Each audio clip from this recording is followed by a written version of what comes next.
Bienvenidos a un nuevo programa de Papás al Rescate. Gabriel y Caterina les damos la bienvenida. Los invitamos a oír un programa totalmente nuevo cada semana. Nadie nos dio un manual para ser papás. No sabemos si lo estamos haciendo bien o mal. Muchas veces no tenemos la más mínima idea de qué hacer. Pero todos estamos conscientes de que ser papás es lo más maravilloso y mágico que nos ha pasado en nuestra vida. Con un lenguaje fácil de entender, sin tecnicismos y muy divertido. Por todo esto y más, Papás al Rescate llega a su ayuda. Este programa está patrocinado por Vilca, Monster Pizza, ADD, Hospital de Juguetes. Los invito a seguirnos en todas nuestras redes sociales, página web y vernos en YouTube. Búsquennos como Papás al Rescate. Hoy tenemos de invitadas a las máster en Neuropsicología y Educación, socias fundadoras de NPD Soluciones Neuropedagógicas, Daniela Mata y Cristín Sánchez. Con ellas vamos a desarrollar el tema el manejo de límites desde una perspectiva neuropedagógica. Hola Cristín y Daniela, bienvenidas nuevamente y un placer tenerlas de nuevo en Papás al Rescate. Y bueno, vamos a ver si hice bien la tarea. Si no me equivoco, cuando hablamos del manejo de límites desde una perspectiva neuropedagógica, primero debemos entender cómo el cerebro aprende. Y me imagino que debemos entender cómo siente para entender cómo aprenden los límites. Sí, me entendí, más o menos. Básicamente. ¿No batía mal? No, para nada.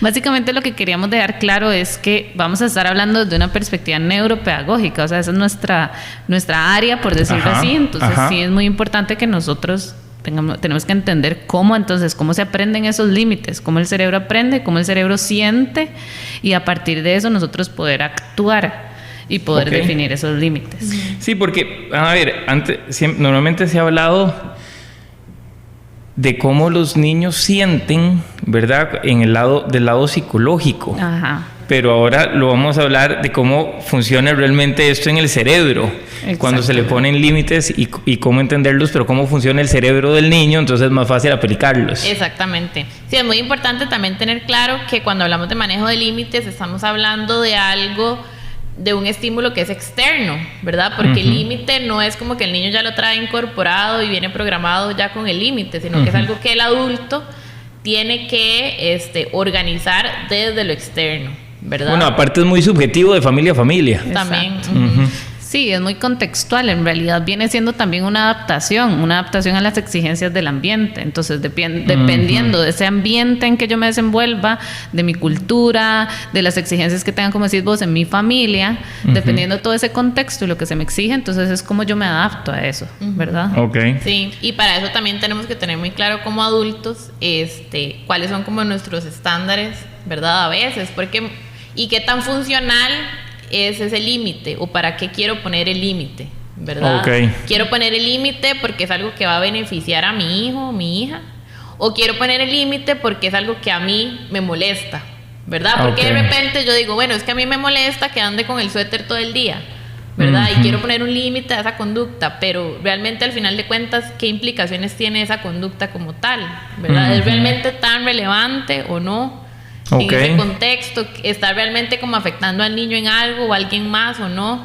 Entonces, sí, porque está el límite social también, ¿verdad? Lo que la sociedad me va a pedir o exigir. Exactamente. Lo que yo como familia quiero, y tal vez ya cosas puntuales también para el niño, que por A o por B razón va a necesitar ciertos límites. Exactamente.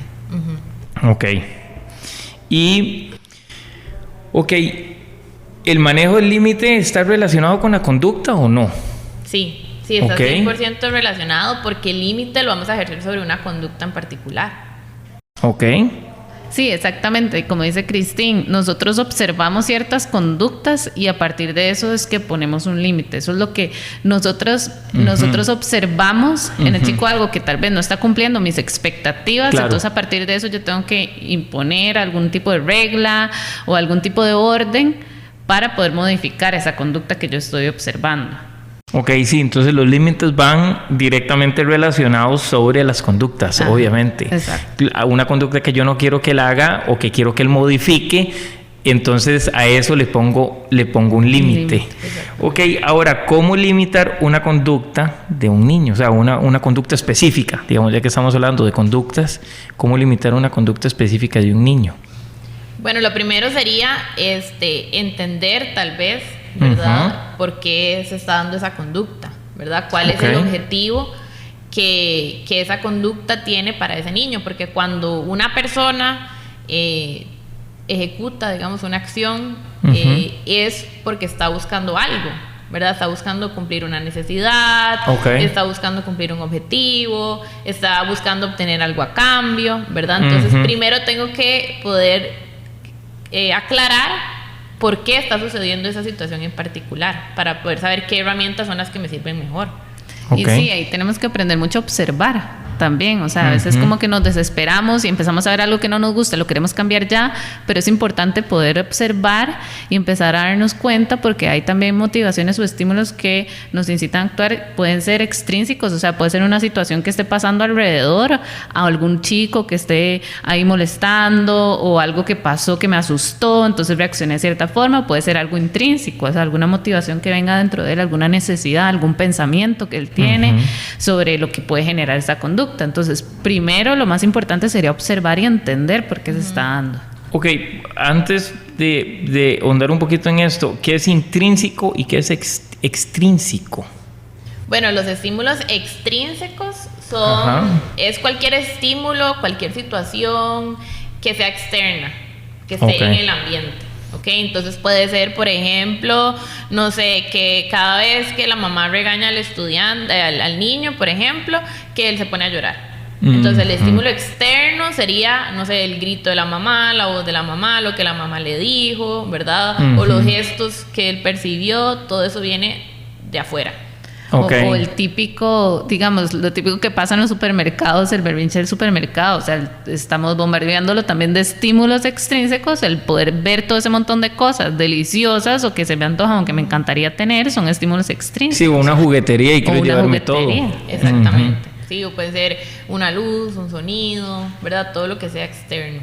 Ok, y entonces el intrínseco es lo que viene de él.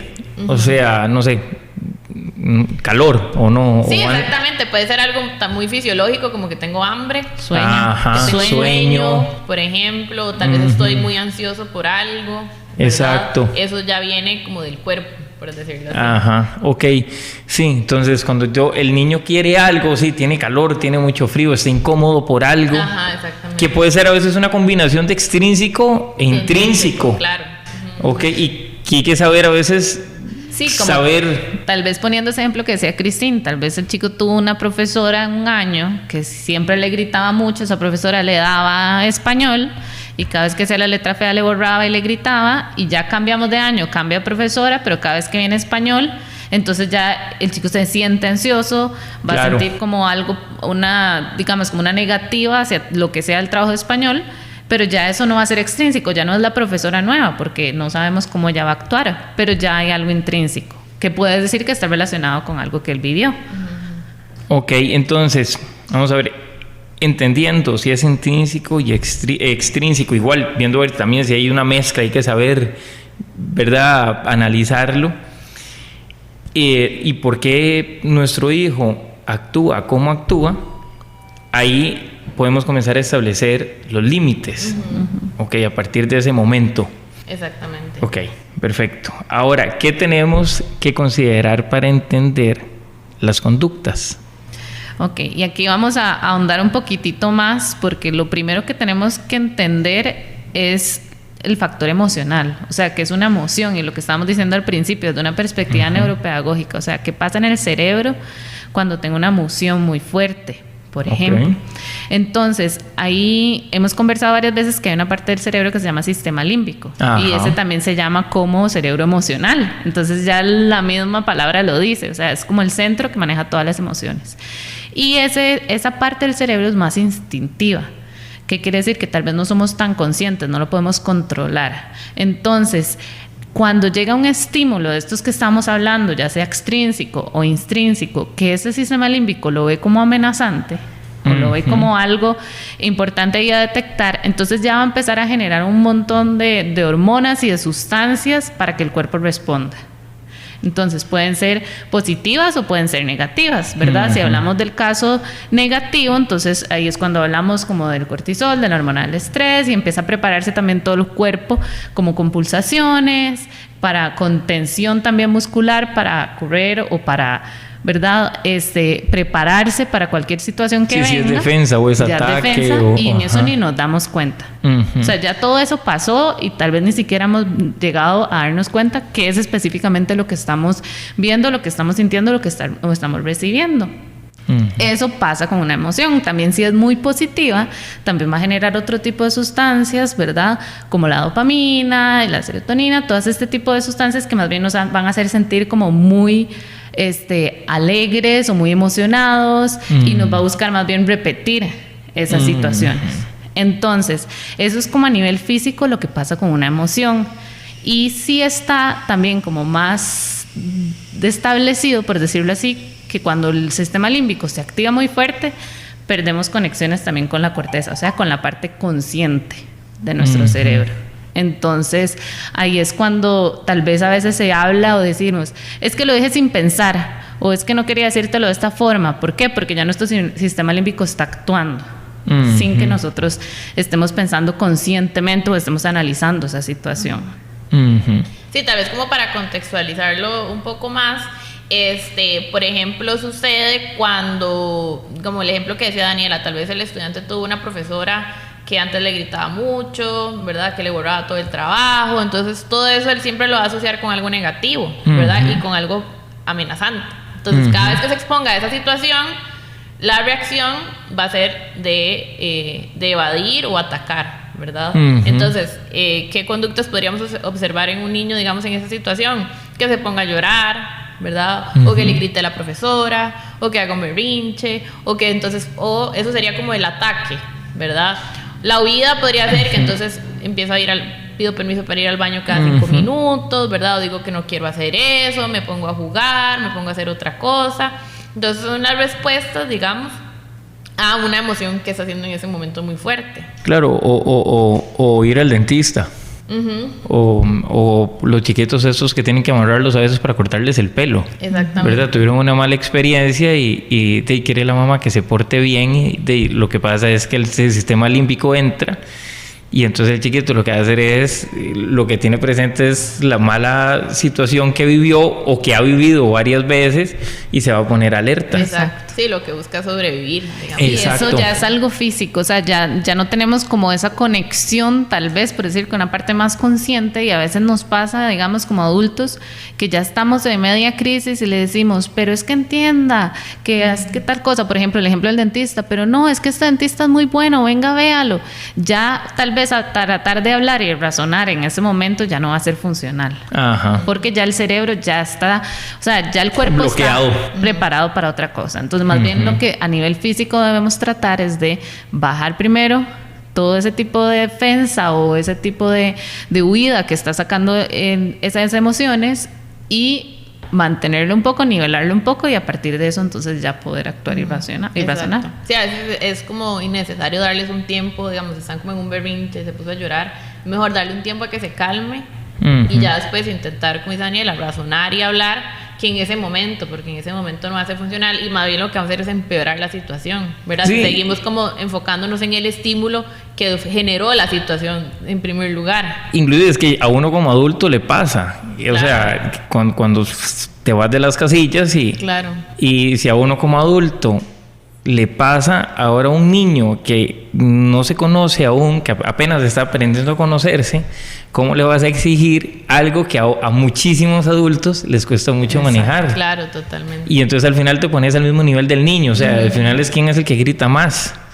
Y muchas veces el niño ni siquiera sabe qué es lo que le está pasando. Exacto, sí, no sabe expresar incluso sus emociones también. Exacto. Sí. Y cómo manejarlas, ¿verdad? Exactamente. Okay. Sí, una parte de la función de este manejo de límites también es, si se hace de la forma adecuada, es darle herramientas a los niños para tener mayor autocontrol, ¿verdad? Para poder tener flexibilidad para ajustarse a ciertas reglas, para cumplir con ciertos objetivos. Entonces sí es muy importante, digamos, como ese modelamiento, esas herramientas que le demos como adulto para poder aprender a manejar las diferentes situaciones. Sí, algo relacionado con lo que estás diciendo también es que a veces los papás mencionan, dicen, no, es que él tiene que saber o él tiene que entender que así no se puede comportar, pero tiene que entender cómo, en qué sentido, si no se lo hemos enseñado, ¿verdad? Si no se lo hemos demostrado ni hemos ido paso a paso de cómo es que de verdad tiene que comportarse en ese momento, o cómo sí voy a poder obtener una recompensa o algo positivo a partir de eso. Entonces, este tipo de comentarios, digamos, y por eso decimos, es muy importante entender lo que está pasando primero y tratar de entender. Hay otras personas que dicen, no, es que son niños. Bueno, sí, son niños, pero también tienen que aprender y tienen que tener esas experiencias de aprendizaje. Y nosotros como adultos somos los responsables de poderlas dar, ¿verdad? Sí, incluso digamos, si vamos como a una situación menos dramática como el berrinche, pero digamos que por ejemplo yo tengo una situación en mi casa que mi hijo está viendo mucha televisión y yo quiero poner un límite a ese tema. Yo quiero que vea televisión 1 hora nada más, ¿verdad? Entonces, dependiendo de la edad, yo no puedo pretender que si tiene, no sé, 4 años, con una vez que yo le dije ya el chiquito va a apagar el tele, ¿verdad? Y va a hacer caso, ¿verdad? Claro. Eso no va a suceder en un niño muy pequeño, porque su cerebro aún no tiene como esa habilidad de autorregulación y de decir, no, es que si la verdad es que ver tele no es tan bueno para mí, voy a apagar, ¿verdad? Eso no va a pasar. Bueno, y el concepto del tiempo también. El concepto del tiempo. No lo van a tener claro. Exacto, entonces ahí tengo que valorar que va a necesitar una intervención mía mucho mayor, ¿verdad? Tengo que tal vez ir y apagar el tele con él, ¿verdad? O tal vez le tengo que decir varias veces, tal vez le tengo que dar un recordatorio de otro tipo para que él pueda cumplir con ese objetivo, ¿verdad? Entonces sí es muy importante entender de nuevo cómo está funcionando el cerebro, cómo se desarrollan esas habilidades para saber en qué momento o de qué forma, cuál es la mejor forma de poner ese límite. Ok. Eso es a nivel emocional. Y ahora, ¿qué otros puntos deberíamos de considerar adicional del emocional? Bueno, muy relacionado con la parte emocional está la parte de motivación, ¿verdad?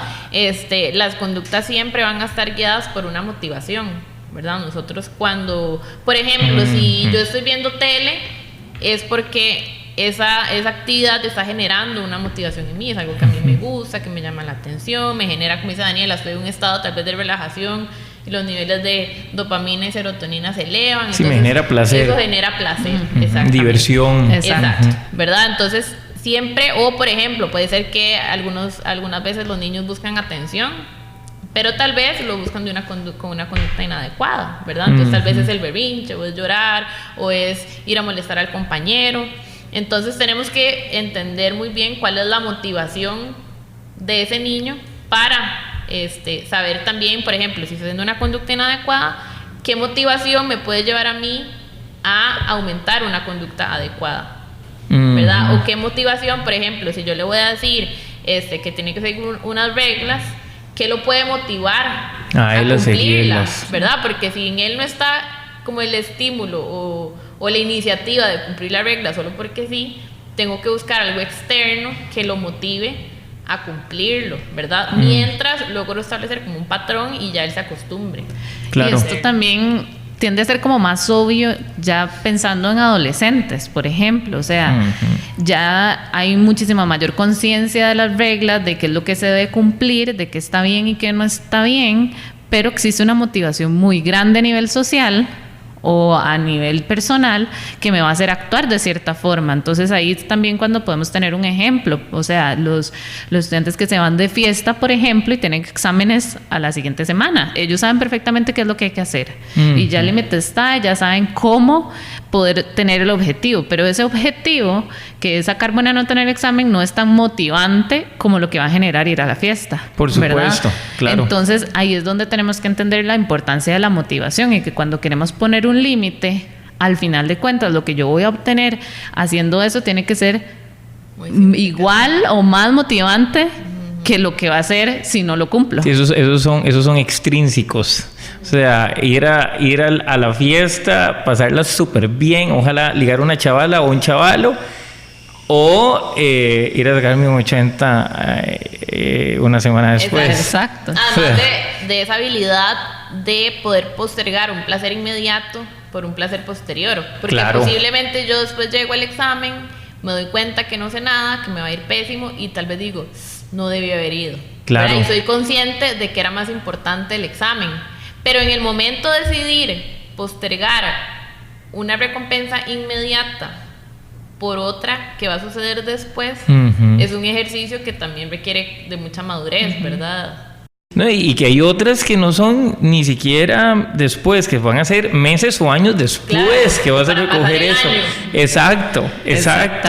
Entonces, sí, claro, requiere mucho más madurez y verlo. Entonces, sí, se necesita darle un estímulo de por qué hacerlo, por qué no ir a la fiesta, o por qué ir por menos tiempo, o por qué cambiarla para el siguiente fin de semana. Exactamente. Sí, y hay que tener muy claro que, digamos, esos cambios en la conducta van a depender mucho de las consecuencias. También. Entonces, por ejemplo, yo como papá, si quiero establecer límites, tengo que tener consecuencias muy claras y muy bien definidas. Y esas consecuencias tienen que ser tanto positivas como negativas. Okay. ¿Verdad? Entonces, como dice Daniela, una consecuencia positiva tiene que ser realmente muy motivadora para la persona, ¿verdad? Yo no le voy a decir, bueno, si haces eso, te voy a comprar un helado, pero al chiquito no le gusta comer helados. Claro, por supuesto. ¿Verdad? Entonces, bueno, la verdad es que a mí eso no me afecta. Sí, eso es como cuando en los restaurantes te dan las cosas mal y entonces te regalan el postre y vos sos diabético. Y así es como, o sea, mejor no lo hubiera hecho. Sí, exacto. Entonces sí tenemos que buscar ese equilibrio, así como la consecuencia negativa, que también sea significativa, porque a partir de esas consecuencias es que ya vamos a empezar a tomar decisiones y a tener mayor autocontrol en las situaciones, porque entonces ya voy a pensar en la consecuencia que voy a obtener a partir de mi conducta.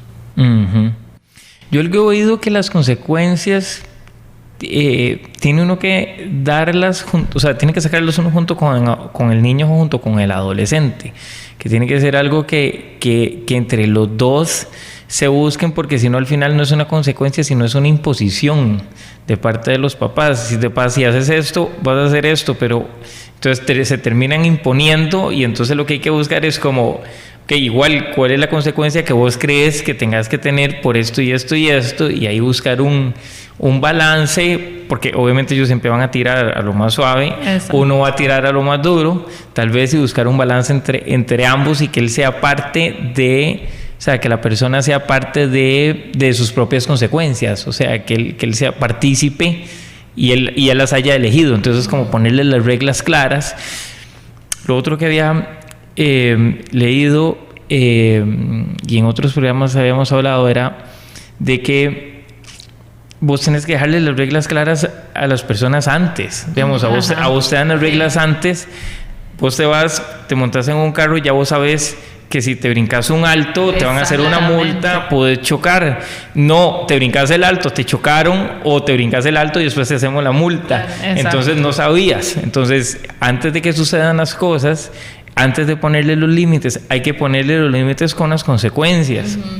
De tal forma que ellos ya tengan claro qué es lo que va a pasar, o qué es lo que sucede en el momento de que los límites se quiebran, digamos. Sí, nosotras en neuropedagogía suizamos le damos muchísima importancia al rol de un agente externo. O sea, ¿qué decimos de eso? En este momento, y tal vez en este caso, el adulto sí va a tener mucha más injerencia que el niño o el adolescente, claro, ¿verdad? Porque estamos guiando, y como decíamos al principio, lo que estamos tratando es lograr de que se adapte un ambiente que el adulto o la otra persona ya maneja y ya logra controlar y está guiándose. Y sí se puede conversar, sí se puede negociar, pero al final de cuentas el adulto es el que va a definir cuáles son esas consecuencias, ¿verdad? Siempre y cuando haya estudiado, como decimos previamente, porque si vamos a poner, como decía Cristina, una consecuencia positiva que a mí me parece chivísima, no sé, ir a patinar, y el chiquito no le interesa, entonces ya ahí sí no me está funcionando.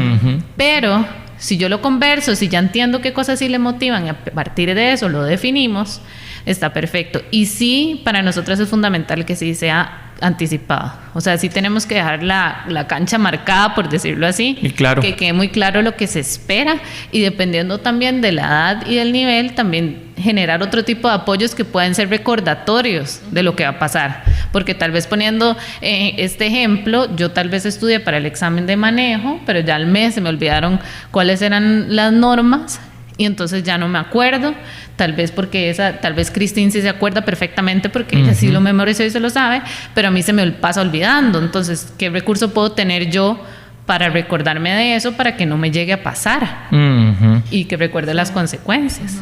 Sí, de hecho, bueno, parte de eso como de hacer partícipe a la persona es, primero tal vez ganar tiempo, porque a veces tal vez pensar qué le puede gustar, pues es un poco difícil. En cambio, si le pregunto, es más fácil, Exacto, ¿verdad? exacto. Entonces eso por una parte, y también porque también se busca como trasladar un poco la responsabilidad a la persona, ¿verdad? Entonces, digamos, cuando uno pone las reglas, uno dice, ok, esa es la consecuencia positiva y esa es la negativa. Usted decidirá cuál quiere con su conducta. Claro. Entonces, cuando yo la tengo que aplicar, no es como, ay, es que por su culpa no pude ir a la fiesta. No. Usted sabía las consecuencias, usted decidió no ir a la fiesta, ¿verdad? Entonces uno traslada esa responsabilidad a la persona, porque entonces la próxima vez tendrá que pensar en su decisión. Sí, porque tú los enseñas de una vez a manejar la toma de decisiones. Exacto, porque entonces si yo estoy trabajando esa toma de decisiones, por ejemplo, pero entonces yo aplico la consecuencia y en otro contexto yo no estoy, entonces la persona, ¿qué decisión va a tomar? Si yo no Por estoy para supuesto. aplicarla, entonces mi mamá no me está viendo, Yo entonces lo no hago. pasa nada, ¿verdad? Entonces es como trasladar también un poquitito como esa responsabilidad a la persona en el momento. Y sí, como dice Daniela, digamos, cuando uno hace un sistema de reglas, hay que repasar las reglas constantemente, ¿verdad? O sea, al principio hay que repasarlas todos los días, por ejemplo, porque los niños lo van a olvidar, ¿verdad? Dependiendo de la edad lo tienden a olvidar.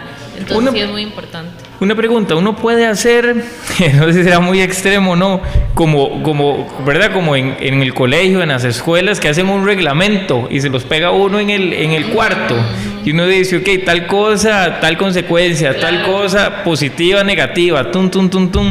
Y digamos, por aquello que los que sean más visuales o algo así, como que, ok, puedo tenerlo más claro, por lo menos de los más importantes, digamos. Sí. No sé. Sí, de hecho eso es importantísimo. Lo vamos a hablar más adelante cuando hablemos como de las recomendaciones. Ok. Pero sería una forma muy práctica de poder ligar, digamos, y poder anticiparnos a esas cosas que son importantes para nosotros como adultos, de que se manejen en la casa como límites y qué consecuencias van a tener. Sí, a veces me pongo a pensar, digo, uno a la piscina y vos tenés el reglamento pegado, vas a otro lado y tenés el reglamento pegado, tal que sí.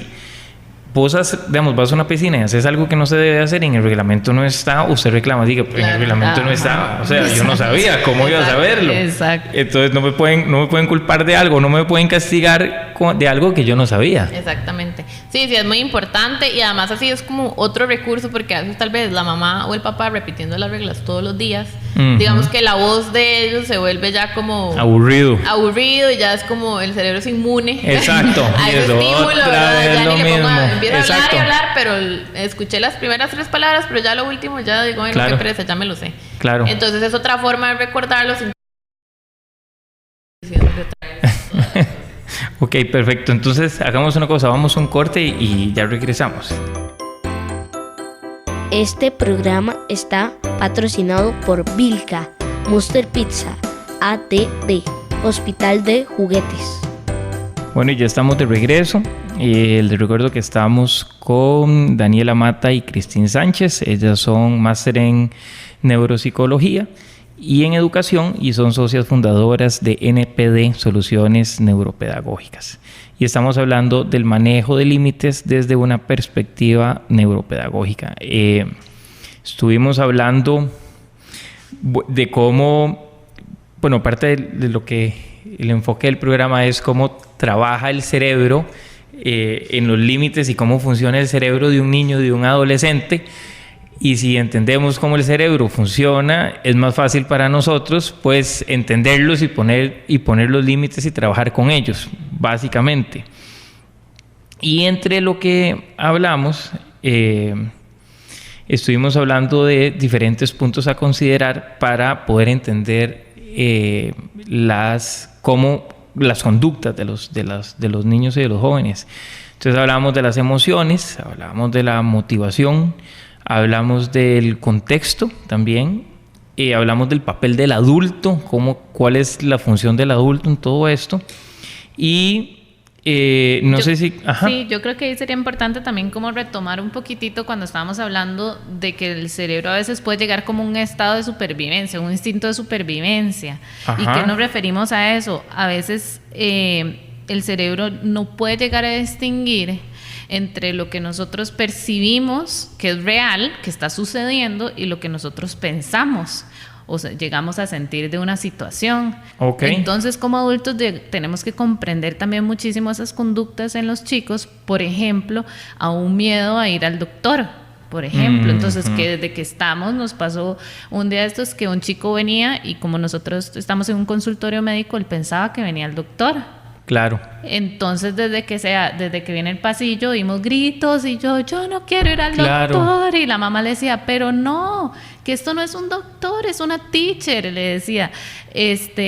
Pero ya ese pensamiento de que voy a un doctor y todo lo que puede llegar a suceder, ya disparó sistema límbico y ya ese instinto de supervivencia ya me está haciendo actuar de una forma. Claro. Entonces, en ese momento debemos de comprender que eso que él se dimensionó, por más que para nosotros no tenga sentido, eso es real para el chico. Entonces a veces esos sentimientos y esas emociones que estamos teniendo a raíz de una situación, para él son reales y tenemos que empezar por entenderlas y darnos cuenta que se dimensionan así como tal vez si tuviera, no sé, a un ladrón enfrente. Claro, digamos, ojalá aquí donde están ustedes a la par tengan el dentista. Ajá. Y entonces él viene donde el dentista. Exacto. Y es el mismo edificio y el mismo piso.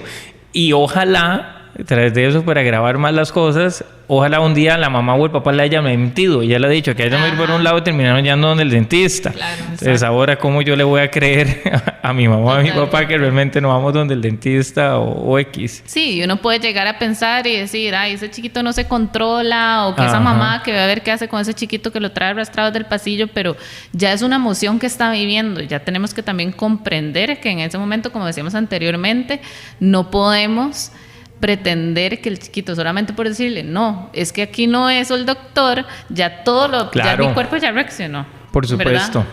Sí, y todos los químicos se elevaron y ahora lo que hay que hacer es bajar los químicos. Exacto. Ahora, ¿cuánto duran los químicos en estabilizarse? Por decirte algo. Depende de la situación. Okay. Sí, depende tal vez como el nivel de intensidad, de cómo yo lo vi.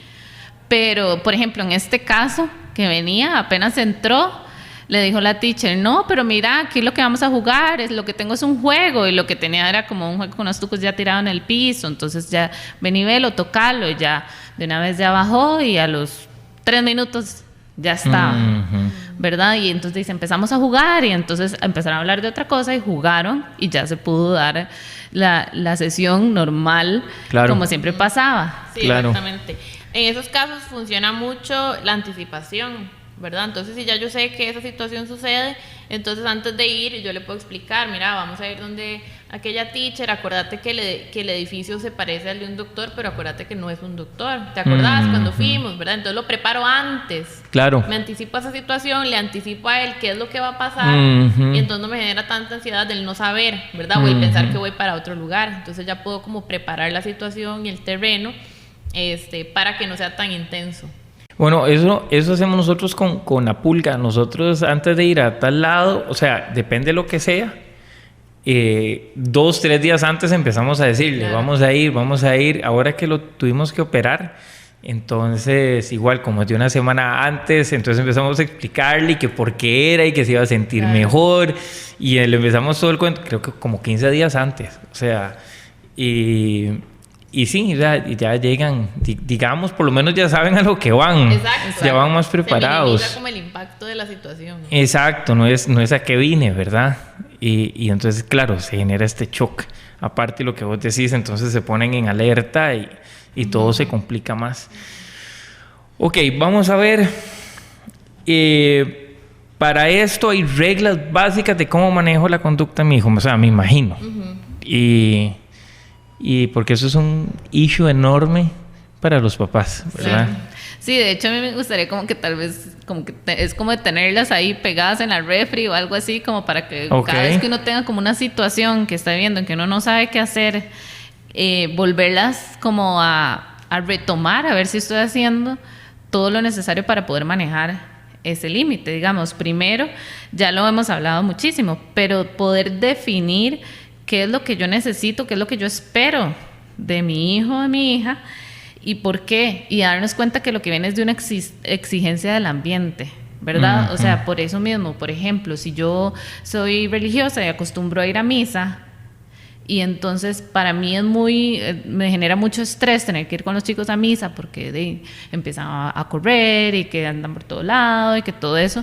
Entonces empezar a entender primero que eso es una exigencia que me está dando el ambiente, ¿verdad? O sea, no es que es normal, por decirlo así, que los chicos tengan que estar sentados y ponerse de pie y bajar durante una hora, ¿verdad? Entonces eso es una exigencia que yo le estoy proponiendo. Entonces entender también la dimensión de lo que yo estoy exigiendo, eso es como lo más básico. También tomar en cuenta que todo ese tema de los límites y la conducta va a depender mucho de la experiencia, ¿verdad? ¿Qué experiencias ha tenido el niño en una situación en particular, ¿verdad? Claro. Si esa experiencia ha sido positiva o si ha sido negativa. Algunas veces tal vez, por ejemplo, en una situación, no sé, el niño se puso a llorar o hizo como algún berrinche y tal vez no fue la situación en particular lo que le generó eso, sino es que tal vez la vez pasada el papá lo castigó y bueno, fue toda una situación. Entonces ya él pensando en lo que va a pasar, ¿verdad? O en su experiencia pasada, entonces ya esa situación está generando más bien el problema. Sí, genera ansiedad. Y genera mucha ansiedad, exactamente. Entonces sí pensar muy bien o analizar cuáles han sido esas experiencias para poder abordarlo de la mejor manera.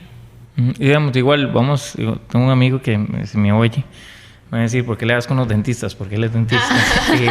Pero digamos, ¿verdad? Es que son demasiado... Yo creo que a nadie le gusta ir donde los dentistas. Dios me dice, por esa razón, porque hablan mal de los dentistas, a nadie le gusta ir. Pero sí, tal vez, ¿verdad? Te tocó... Vamos a ver, ir a un tratamiento de nervios, o sea, usted no quiere volver a ir otra vez donde el dentista y si le dicen, tiene que hacerse otro tratamiento de nervio, o sea, jamás. Pero sí, si hay una mala experiencia, eso es lo que hay que entender, y después ya no van a querer hacerlo. Y hay que entender por qué ellos se están comportando, o sea, si hay algo anterior y por qué están reaccionando así. Exactamente, sí, para poder saber si es necesario para mí como adulto hacer algún ajuste en esa exigencia, ¿verdad? O hacer algún ajuste en cómo lo estoy abordando, porque a veces tal vez, por ejemplo, siempre se dice que hay que ser muy firme, ¿verdad? Que cuando uno pone una regla, una consecuencia, hay que ser muy firme, y eso es así. Lo que pasa es que, por ejemplo, si estamos hablando del berrinche, ¿verdad? Ser muy firme y decir, no, tiene que ir, tiene que subir las gradas, y empezamos en esa situación, más bien estamos empeorándolo, ¿verdad? Entonces, si yo entiendo de dónde viene la situación, sé si me puedo mantener firme o si tal vez tengo que flexibilizar un poco y cambiar la estrategia en el momento. Claro. ¿Verdad? Entonces sí hay que tenerlo muy claro. Y eso va de la mano con la tercera regla que nosotros queríamos decirles, como de clarificar las consecuencias positivas y negativas. Y yo anteriormente, como decíamos, me senté, hablamos de lo que era posible que iba a pasar y decimos, bueno, ¿qué pasa si esto lo haces de esta forma? ¿O qué pasa si no lo haces de esta forma? Y dejamos claros esas consecuencias. Yo puedo ser firme en aplicar esas consecuencias. Sin embargo, no tengo que ser firme, como dice Cristín, en que en ese momento lo tiene que hacer porque lo tiene que hacer, ¿verdad? Por ejemplo, si yo digo, bueno, vamos a ir al súper y solo vas a escoger una cosa y empezamos y no escogió solo una cosa, pero ya estamos clarificados de qué es lo que pasa si solo escoges una cosa. Ok, te la compro y te la llevas para la casa para jugar. ¿Qué pasa si empezás a pedir un montón de cosas y no puedes escoger entre una? Bueno, no va a haber esa compra, entonces no vamos a comprar nada. Entonces, ¿qué es lo que pasa? Bueno, que entonces empieza el chico tal vez a escoger el montón de cosas y quiere, pero entonces la mamá dice, ya le dije que no le va a comprar nada, o ya le dije que no sé qué. Entonces decirle, no, está bien, vamos a dejar todo aquí, vamos a esperar a que nos tranquilicemos, si es necesario salir, salimos, esperamos hasta que esté tranquilo, podemos inclusive aplicar técnicas de distracción, O sea, como, no sé, hablar de otra cosa o ponerse a jugar de otra cosa. Y en el momento en que ya está tranquilo, decimos, ok, ¿vos viste qué fue lo que pasó?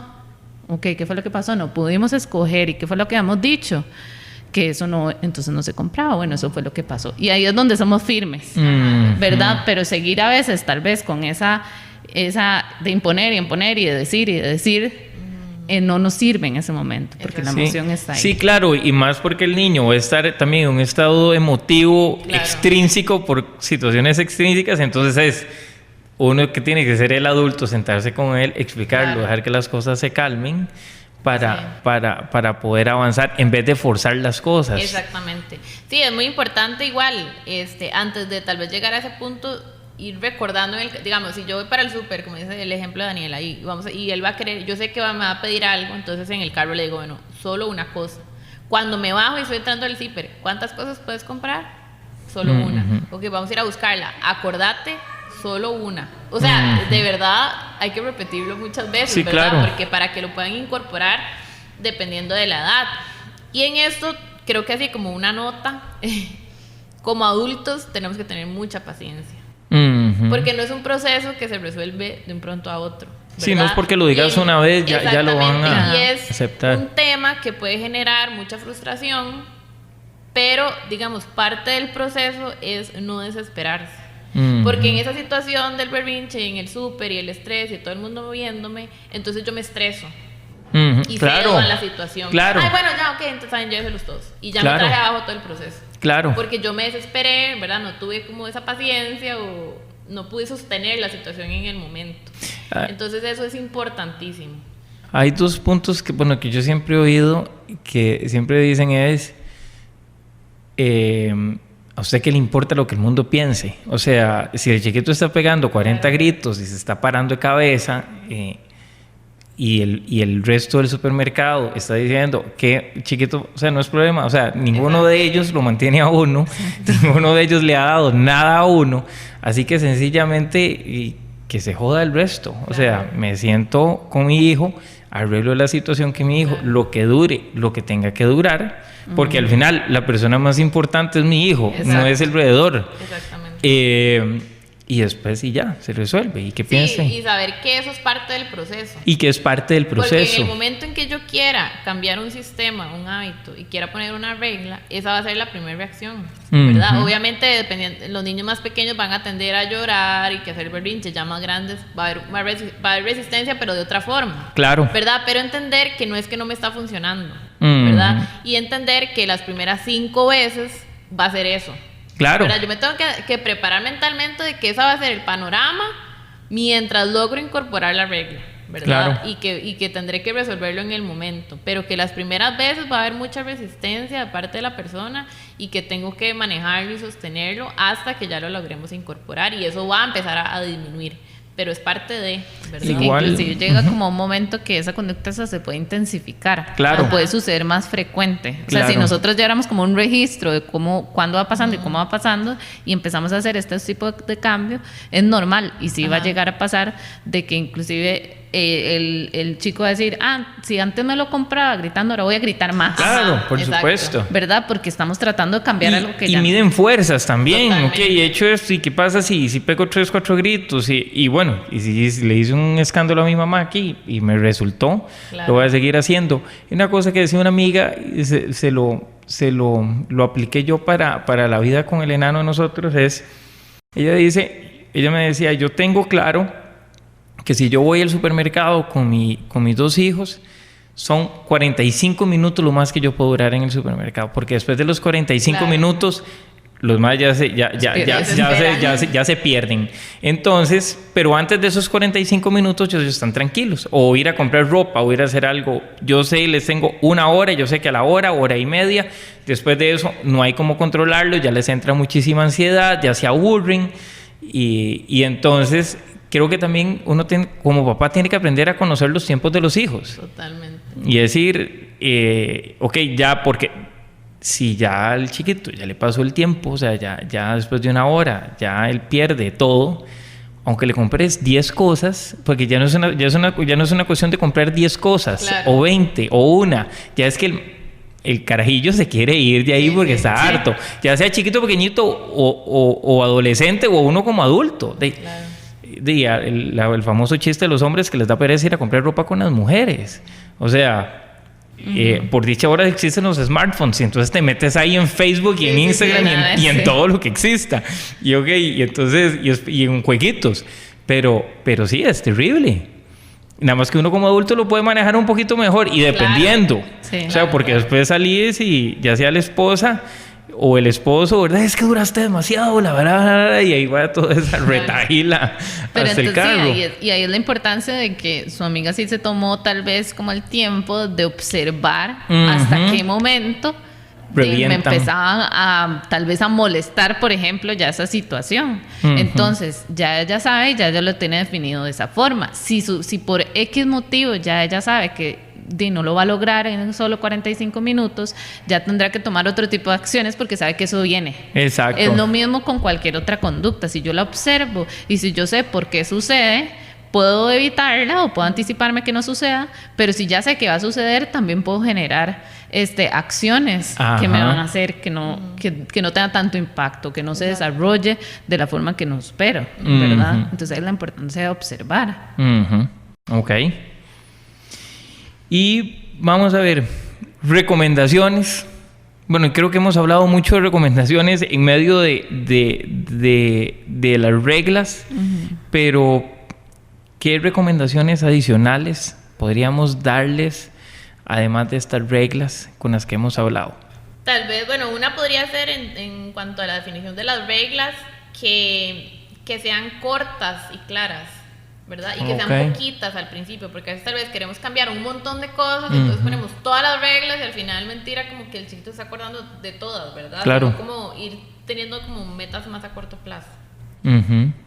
Yo creo también que otro muy importante es que cuando voy a establecer una consecuencia, que yo como adulto tengo que estar seguro que la puedo cumplir. Porque, ¿qué pasa? Por ejemplo, que a veces decimos, bueno, si hace todas sus tareas, entonces el fin de semana la llevo al parque de diversiones. Y no es tan real, o sea, no estoy tan seguro si puedo ir, o ya sé que tengo una actividad del trabajo, entonces no me va a dar chance. Si esa consecuencia no se cumple, ya se nos viene abajo todo, ¿verdad? Entonces, siempre tiene que ser algo que voy a cumplir. O, por ejemplo, lo mismo volviendo al tele del supermercado, pero ¿qué dice? Si no para, nos vamos. Y es mentira, no se puede ir del súper porque tienen que terminar de hacer las compras. Eso no va a pasar. Entonces, ¿por qué voy a decir consecuencias o por qué voy a imponer en ese momento esas consecuencias que sé que no se pueden cumplir? Sí, exactamente. Sí, a mí una vez me pasó con un papá que como que le dijo al hijo que si no pasaba el año no se iban a ir de viaje a fin de año, pero ya tenían los tiquetes comprados y yo le dije, usted no le puede decir eso porque ¿de verdad usted va a cancelar el viaje?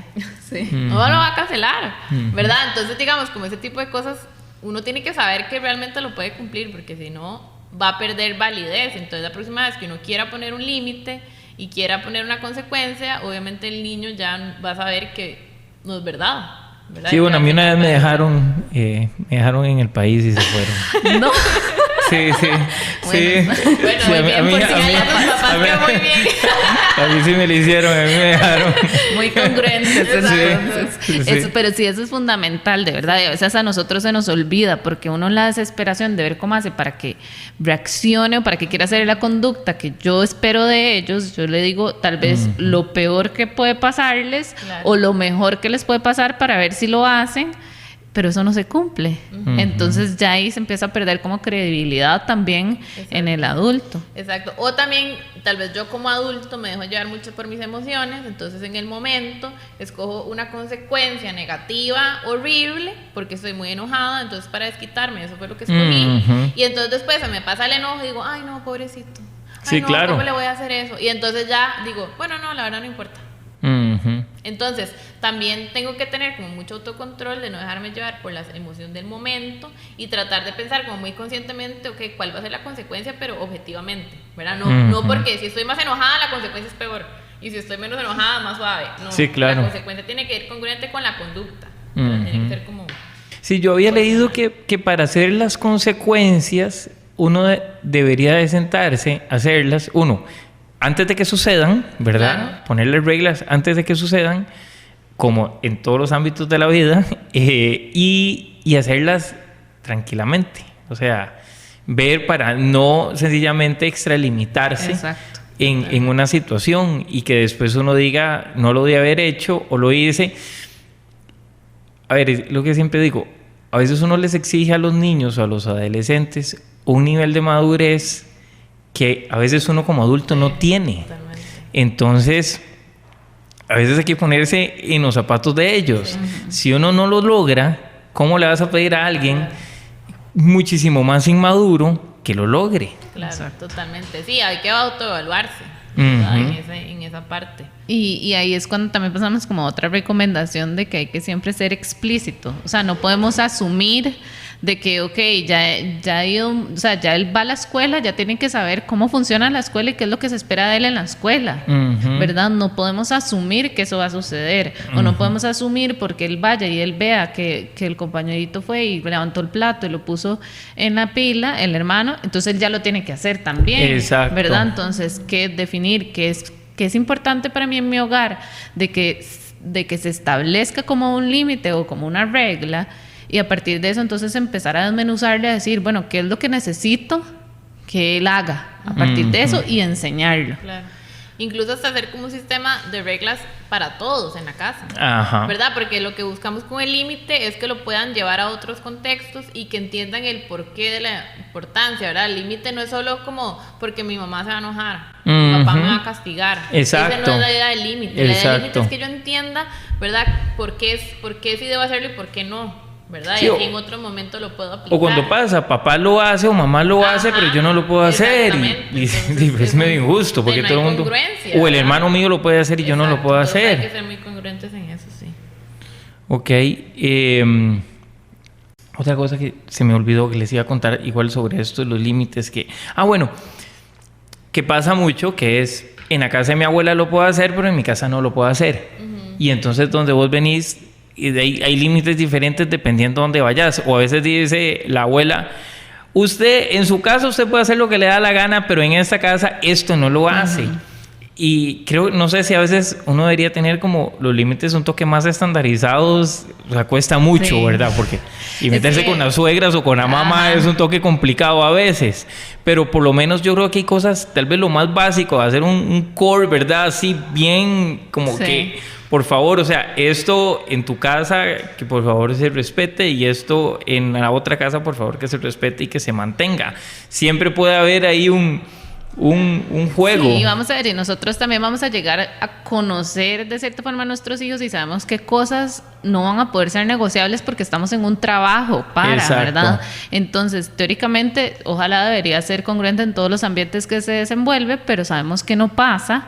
Y además, por ejemplo, yo sé, mis cuñados siempre me vacilan de que dicen, fijo, Daniela va a traer a los hijos con la lista de Excel de todos los pasos que tienen que hacer, cómo se tiene que comportar el chiquito o no, y nosotros lo que vamos a hacer es guardarla. Pero entonces yo digo, bueno, o sea, tal vez es un extremo, pero es que sí, van a haber momentos y van a haber conductas que tal vez uno como padre de familia sí necesita trabajar y sí va a necesitar el apoyo de la familia, del ambiente donde se desenvuelva. Entonces ahí la comunicación sí va a ser muy importante. Decir, mira, mamá, papá, estoy trabajando esto con fulanito, por favor necesito que si él reacciona de esta forma, y llevárselo escrito, o sea, esto es lo que estamos haciendo. Él si lo hace, va a tener esto, si no lo hace, usted me avisa, por favor. Claro. ¿Verdad? Es más de comunicación. Sí, y dárselos por escrito también para que lo tengan igual, ahí. Yo creo que, digamos, esas situaciones tendría que ser como también algo muy extremo, porque si lo pensamos en realidad, nosotros como adultos no nos comportamos de la misma manera en todos los contextos. Correcto.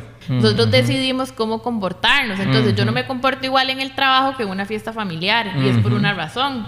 Entonces, yo creo que eso también le enseña a los niños autorregulación y flexibilidad, de ajustarme a las consecuencias. Entonces, el hecho de que tal vez no todo sea igual en todos los contextos les ayuda a saber después que aquí me puedo comportar de esta manera, pero allá no. Exacto. ¿Verdad? Y puedo empezar a decidir y por qué sí, por qué no. Entonces creo que también es parte de desarrollar flexibilidad y autocontrol, ¿verdad? No creo que sea tan malo tampoco como que sea diferente. Si ya es una conducta muy específica, que es muy grave, y que hay algo que hay que trabajar ahí sí, ¿verdad? No tenemos que estar de acuerdo, pero en otras cosas creo que se puede. Y lo que decía Daniela, estamos trabajando en esto y en esto y en esto, por favor, ocupo que se repita para poder mantenerle un... Sí, porque en una realidad cuando uno consistencia. llega como a ese nivel tal vez de estructura sobre un límite es porque ya es algo que viene, que está siendo disfuncional en el hogar, ¿verdad? Exactamente. Entonces ahí sí es importante. Yo había leído también que hay otra cosa que uno le dice a los hijos es, lo deja uno en la casa de Jaimito o en algún lugar y dice, pórtese bien, y que la gente dice, pues, ¿qué es portarse bien? Es tan Exacto. subjetivo lo que me está diciendo. Totalmente. Que hay que dejarlo claro también, o sea, ¿qué es portarse bien cuando usted ve un lugar? Entonces decirle, ok, haga esto, haga esto, haga esto. Exactamente. Algo que también es una práctica muy buena es cuando uno va en el carro, va hacia un lugar, uno dice, bueno, ¿qué pasa si llega su primo y lo empuja? ¿Qué haría? ¿Verdad? Empezar como a presentar situaciones que tal vez uno les pueda anticipar, o puede decir, bueno, tal vez vamos a hacer una fiesta y tal vez van a tirar la piñata, pero ¿qué pasa si no te dan el turno? Claro. ¿Verdad? Entonces empezar a ponerlos en esa situación donde antemano tengo que practicar qué es la decisión que yo voy a tomar o cuál va a ser mi reacción por si llegara a pasar. Entonces ya yo tengo como tal vez un antecedente de eso. Claro, claro. Ok, perfecto. Entonces, bueno, muchísimas gracias de nuevo por estar aquí y nos vemos en otros programas. Perfecto. Y a todos los que nos están viendo y nos están escuchando, nos vemos el próximo jueves. Y bueno, muchísimas gracias. Chao. Mucho gusto.